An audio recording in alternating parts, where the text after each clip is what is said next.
say, I'm on birth control. Disgusting. Vile. There's nothing more disgusting than a bitch on birth control. Yeah, but I think it's Dead disgusting if women get pregnant and they can't afford to look after that kid, or they end up in a council house on benefits and that kid has a shit life. No, this is good. Bonnie, Well, this is that's good. No, let me explain. We're going to run out of beans. No, let me explain. This is a great thing. Feminism's led us here, and we voted to let in all these migrants, and all these migrants turn up and the state. Look, I've got hundreds of millions of dollars. Yeah. If I got a woman pregnant and she annoyed me, I'd say, yeah, call the council. Fuck you. Let's just the state like everyone else does. Mm-hmm. I'm brown enough. I'm black enough. I can do it. Put her in Marsh Farm, Luton, where I'm from. Be fine. You wouldn't do that. Who gives a fuck? You wouldn't do that. Who Yeah, but that's your cares? kid. She better text me respectfully. She can be rich. If she texts me beef, I'll be like, call the council, get a council house, whatever. Let's have kids. Let's just all live off the government. This is feminism.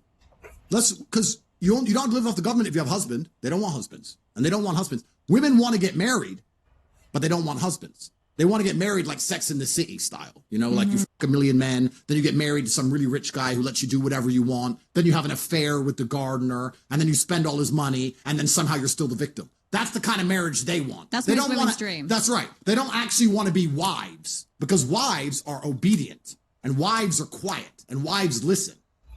All women say this. I want to marry you, I want to marry you. Wait till you're in an argument with them and read their messages and go, this is why I will never marry you.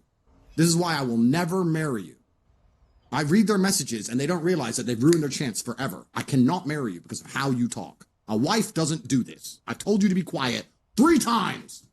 What are you going to do? Here you are. Go and get on that naughty corner. That's right. That naughty step. So women don't want to be wives. They want to just get married, which means that the whole familiar structure is broken. Once the family structure is broken, who has to take the place? Government. Think about this. In Romania, we have no mental health care. Why are there no mental people or out in the streets? Family. We have no forced child support. Why are women not starving to death? Family. We have no disability care. Why are people not sitting on the streets with no legs? Family. Family does so much work. In the West, we have no family. So the government has to come along and offer mental health care, disability care, forced child support. The government